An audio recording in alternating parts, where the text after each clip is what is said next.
dafa daal di am ab retour de parquet ci mu mel ni que dossier boobee am na leneen lu ci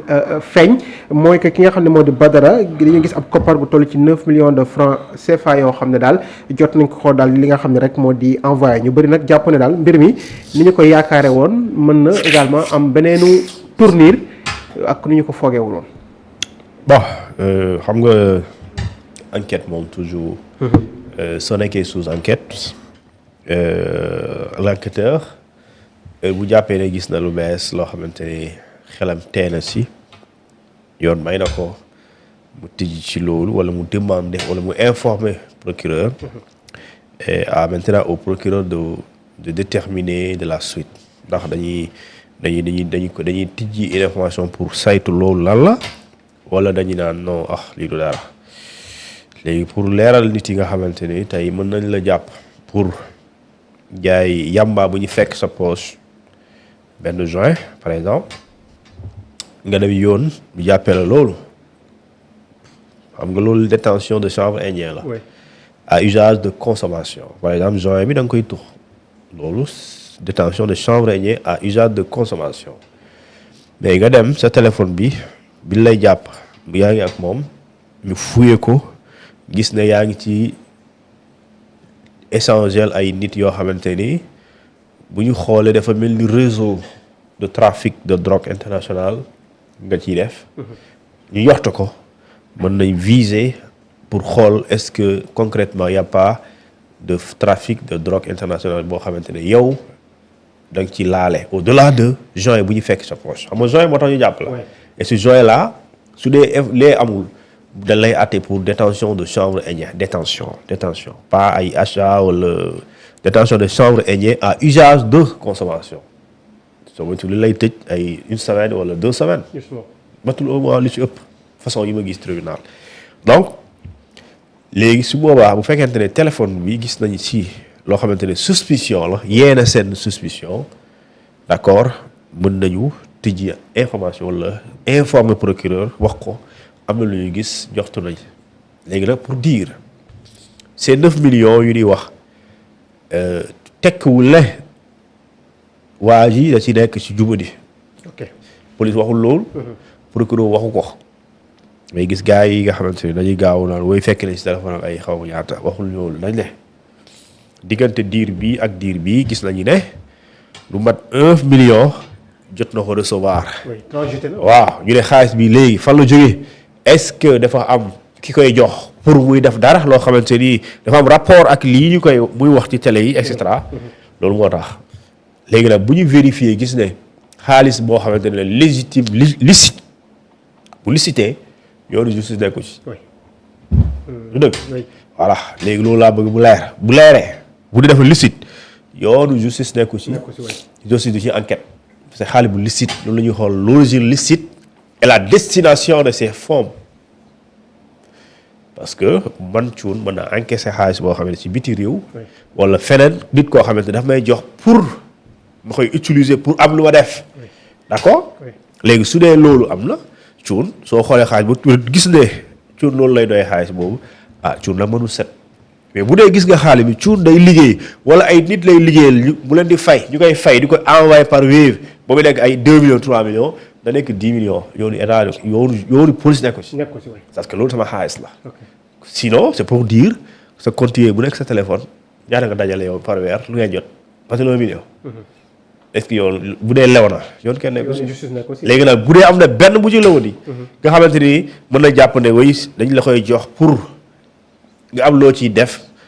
parce que j'ose pas dire utiliser certains mots mooy da nga koy utiliser daal pour semer le trouble maanaam ñu jox xaalis nit pour mu ay jox ay booy ñuy wax ñuy attaquer nguur wala ñuy déstabiliser ñuy organiser ay manifestations pour ñu déstabiliser nguur xaalis boobu la buñ la toppee ci loolu xaalis boobu day mën na la jàpp pour loolu maintenant je dis pas que ça léegi nag puisque gis nañu transaction léegi nag lu ñuy def mooy ay demande dañuy def réquisition auprès des services de transfert d'argent yi nga xamante ni waaw opérateur boobu la tijjee compte yi nga xamante ni moom mooy xaalis bi et dans ce cas ñooñu dinañ tontu li ñu tuddee la justice pour wax leen d'accord tel montant bu nga jógee ci diw même buñ la waxul diw lan la parce que xam nga dina xaw a dina difficile tey man su ma jotee xaalis depuis Bruxelles par exemple ma jotaat xaalis depuis Espagne mën nañ gis le numéro mais est-ce que impérativement soo gisee 33 di nga xam numéro 33 boobu lu muy dox fan la nekk lu muy def Espagne dina jafe certes la justice a les moyens mais c'est une longue histoire parce que souvent di nga def ay lu ñu tuddee ay commission rogatoire demander à la justice du pays pour demander numéro tel seen réew la ne xoolal ma ko moom ci lan la nekk donc ça c'est une longue histoire léegi nag mën nañ fa yegg kon mën nañu bañ a yegg maintenant li nga xamante ne mooy li am daal xam naa mooy te ñu ko déglu ko ci loolu mooy propos discours contraire aux bonnes mœurs et à la cybercriminalité c'était ñett chefs. Le premier c'était une diffusion de fausses nouvelles. Deuxièmement c'était li ñu tuddee offense à une personne dépositaire exerçant tout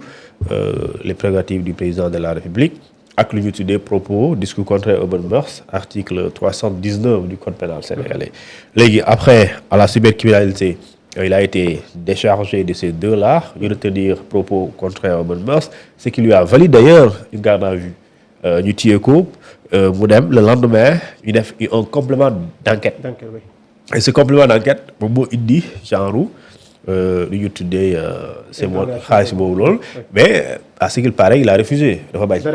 def tontu ci loolu et ñu def lu ñu tuddee une garde à vue prolongée xam nga suñ ko prolongé cette garde à vue day nekk d'accord si 48 heures du ko dépassé wu ko le lendemain mu tombeek vendredi yóbbu ko cave pour interroger ko ci loolu interroger waale ko ci li nga xamante ne moom mooy lii di montant yi maintenant le procureur indiwaat encore les 3 chefs d'accusation plus l'autre maintenant le procureur il a demandé à ce que ñu placer ko sous mandat de dépôt mais aussi ñu tijji information sur loolu léegi nag les avocats wax leur rôle ñu demander à ce que ñu renvoyer reporter l'interrogatoire pour lundi mu jàkkaarloo le doyen des juges le juge bi ñu jël dossier bi jox ko pour mu jox sens seen client encore ñu dégluwaat ko ci loolu laata ñu koy envoyer en prison parce que le procureur loolu la sàkku léegi nag man leneen laa xamul te loolu bu dee loolu la mën nañu dañu nar a ñàkk chance parce que si le procureur si le parquet bu dee parquet dafa retenir diffusion de fausses nouvelles parce que man xaw ma ndax nouvelles yi fausse na wala fausse man xaw ma mais su dee procureur da koo bind ci këyit demander à ce que le juge d'instruction def ko mandat de dépôt bu dee da koo bind dañuy déglu pour la forme ni rek mais day def mandat de dépôt waaw parce que oui loolu dañ ko formalité la rek mais mandat de dépôt bi il est obligatoire parce que 255 moom mooy wax li ñu tuddee diffusion de fausses nouvelles mais soo demee ci article 139 du code de procédure pénale moo wax loolu moo ne sur réquisition dûment motivée du procureur du ministère public plutôt mu def virgule le juge d'instruction est tenu de décerner un mandat de dépôt contre toute personne poursuivie par les articles 56 à 100 et 255 donc bu ñu ko visé procureur bind et réquisition dûment motivée mooy procureur nee na yóbbu ko ci kaso bi su ko waxee juge d'instruction bi mooy le doyen des juges yow yaay xam premier cabinet deuxième troisième peu importe ça son juge d'instruction dès l'instant bu bind loolu le mandat de dépôt il est obligatoire maintenant c'est une question de formalité parce que dossier bi excès ci moom donc c'est ça maintenant si on retient ce délit là bah oui sois pas surpris qu'on parle de mandat de dépôt si dee dañu retenir le délit de diffusion de fausses nouvelles là dans ce cas le juge d'instruction bu ñu jox dossier bi il n'a pas le choix il est obligé de signer ou bien de décerner un mandat de dépôt ça c'est obligatoire il n'a pas le choix léegi plus tard mën nañu xool est-ce que dañ koy juger le lendemain ou le surlendemain dans la semaine wala il sera en instruction loolu beneen débat la mais l'aspect systématique du mandat de dépôt là moom day lu carré lay nekk kon daal ay sens Badara Gadiaga ñëw